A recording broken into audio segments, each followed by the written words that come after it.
This is the future.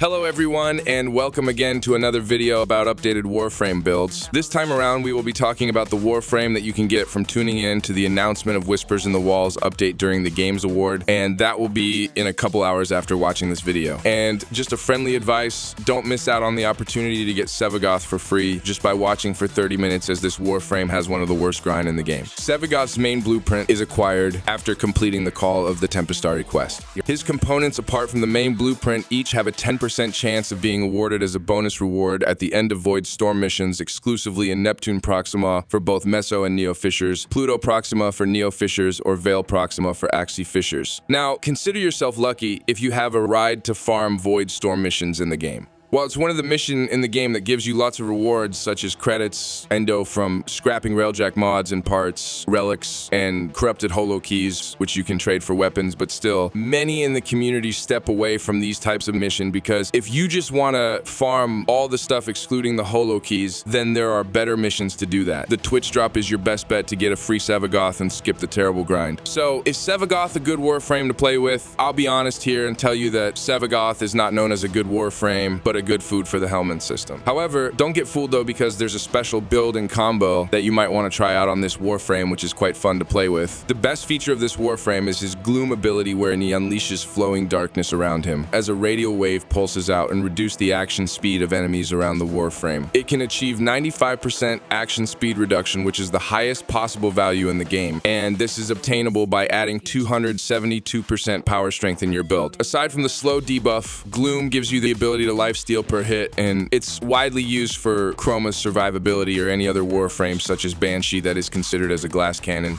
The lifesteal might not help with Banshee, but the slow percentage will be a great source of crowd control for the Warframe survivability. The best part is, Gloom is one of those abilities that is not altered when subsumed to another Warframe. You get the full benefit as long as you can maintain the energy drain. This might be problematic to Sevagoth sometimes, because aside from adaptation and increasing your armor values, the Warframe has no other source of damage reduction to pair it well with the lifesteal and crowd control of Gloom. While it's still a good survivability tool for Sevagoth, it's not utilized well by the Warframe compared to subsuming it with Chroma that has insane survivability. Gloom is the missing piece to Chroma to be a great Warframe, while for Sevagoth, it's only a part of his kit that lets him survive. That is why, most of the time, Gloom is more important than the Warframe. The ability overshadows the Warframe, but like I have said earlier, this doesn't mean that Sevagoth is total trash and not fun to play with. Gloom plays a vital role in the Warframe aside from survivability. While Gloom is active, damage dealt by Reap's Shadow and so heals Sevagoth's health. Damage dealt by Consume further heals the Shadow's health with lifesteal while the Shadow remains in range. Then, it serves as a great source of crowd control while you are in its Shadow form. The Slow is active while you are in Shadow form, and this pairs well with the Embrace ability of your Shadow, wherein it pulls enemies toward the Gloom radius. In addition, each affected by Gloom's radius fills 0.1% per second of the Death Well for Exalted Shadow. At max, your Death Well can be used to activate your Exalted Shadow. The only problem though is keeping the ability active, as at every enemy affected will make the energy consumption of Gloom higher. That is why Gloom is best paired with Warframes that don't have energy problem when using an energy drain ability. Not just Chroma that can use Hunter Adrenaline to restore energy while active, but also Pillage Hildring is great with a Gloom setup because of how she can maintain Gloom by restoring her shield with Pillage. On the other side of the coin, there's Sevagoth, which supposedly is good in utilizing Gloom, but the reality is he will need Arcane Energize and good kill speed. This can be achievable with a good build plus Arcane Energize, but honestly, it's still easy to just use Gloom to other Warframes. Aside from Gloom outshining the Warframe, there's no specific mission wherein you can say that Sevagoth is better compared to the other 54 Warframes available in the game. With Gloom, he can be a good Warframe in defense, but because of the energy drain and lacking a mechanic to defend the target from projectiles outside the range of Gloom, it makes the ability not that great in defending objectives, especially in high-level missions. And then there's the insane form account investment. If you truly want to get the full Sevagoth experience, then you need to mod the Warframe, the Exalted Shadow, and then the Exalted Claws of the Shadow. Right now, I invested 14 Forma on my Sevagoth, and I'm enjoying this with an Exalted Shadow build after the Companion rework. His Exalted Shadow can equip Acolyte mods such as Weeping Wounds and Blood Rush to further boost the damage, and I'm glad that the Diriga is now unkillable and can proc multiple status to enemies, increasing the damage of a Condition Overload build for his Shadow's Exalted melee. The general gameplay of a Shadow build is first. You need to fill his his death well. Take note that each enemy affected then killed by any source or directly killed by Reap's shadow, Sow, or Death's harvest fills 5% of the death well. And then each enemy alive within Gloom's radius fills 0.1 per second of the death well. Once you have filled your death well, you can now activate your exalted shadow and rip enemies apart with his giant claws. This is just based on experience, but I feel like I'm playing the same way as Necros with Shield of Shadows while playing a Shadow Sevagoth. This is because I always need to stay in the range of Gloom to get lifesteal from my ability. Leaving the range of Gloom will be problematic, especially in Steel Path levels, as the Shadow has no damage reduction mechanic aside from armor and the adaptation mode I have. It's not a big problem though, as once the Shadow die, I just need to build the stack on my death well and reactivate it again. But it would be a great quality of life improvement to somehow allow the Shadow to have the Gloom ability while moving and not being restrained by where in Sevagoth is situated. Because of the insane form account and my survivability issues sometimes with the Shadow and Steel Path and beyond, I thought that it's better to stick with a normal Sevagoth build which requires less forma but more effective in real mission, and the Shadow Haze augment of the Warframe makes this possible. Shadow Haze is a Warframe augment mod for Sevagoth that increases the critical chance from any source against enemies affected by Reap or Death's Harvest. When affected enemies die, a new Reap shadow spawns from their corpses and seeks other enemies, up to a limited number of active shadows. This augment makes up 50% of my red crit. With new capabilities built for my Sevagoth, the critical chance buff is huge and makes Sevagoth an absolute killing machine with any weapons. And then, subsuming Breach Surge to the Warframe completes my endgame build. Breach Surge will replace the 4th ability of Sevagoth, and this provides insane nuking to Sevagoth. To do this,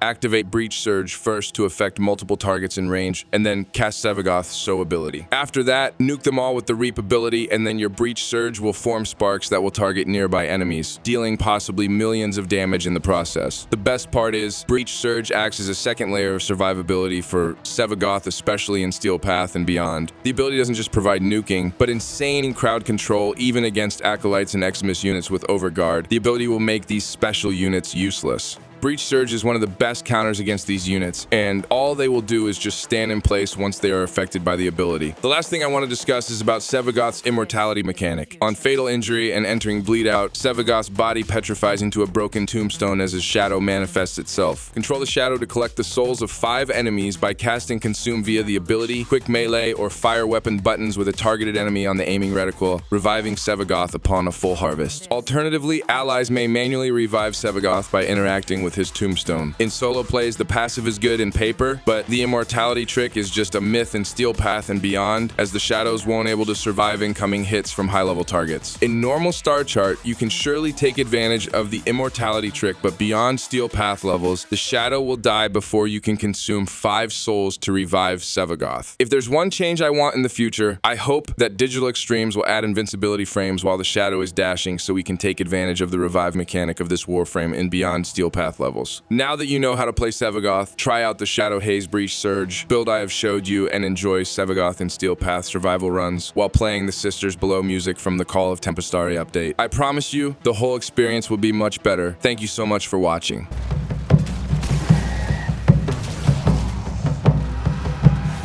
So it's into the void, now me girls and me boys, from mother's hands we go. We'll be sailing to the sun till the voyage is done, then we'll be sleeping in the cold below. Sisters below, below, we're going where the winds don't blow. Yes, we're all bound down to the deep, and we'll all be sleeping in the cold below, below, sleeping in the cold below. Our sailing ships for the hard and the quick, we roll our load and go. There's a living to be made, or there's hell to pay when you're sleeping in the cold below. Sisters below, below, we're going where the winds don't blow. Yes, we're all bound down to the deep, and we'll all be sleeping in the cold below, below, sleeping in the cold below. There's a man on high with the devil in his eye and a golden hand, I'm told. It can hurt you, it can hold you, he can kick you or console you when you're sleeping in the cold below. Sisters below, below, we're going where the winds don't blow. Yes, we're all bound down to the deep, and we'll all be sleeping in the cold below, below, sleeping in the cold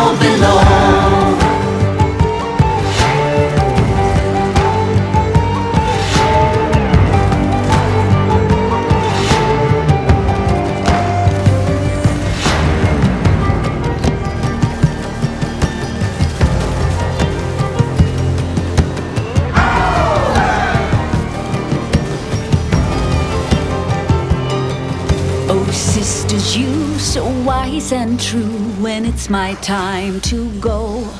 Won't you lay me down under granite crowns, and I'll be sleeping in the cold below, below, sleeping in the cold below. Sisters below, below, we're going where the winds don't blow. Yes, we're all bound down to the deep, and we'll all be sleeping in the cold. Sisters below, below, we're going where the winds don't blow. Yes, we're all bound down to the deep, and we'll all be sleeping in the cold below, below, sleeping in the cold below, below, sleeping in the cold below.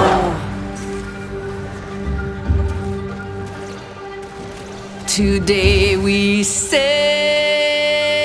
on the solar rail, for there's much we just don't know.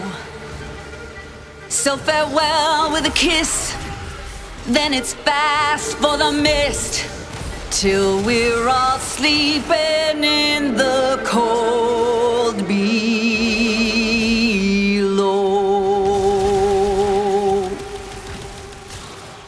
This is the future.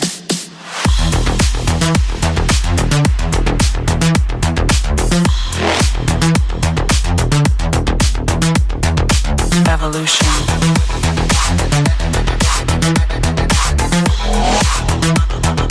This is the future.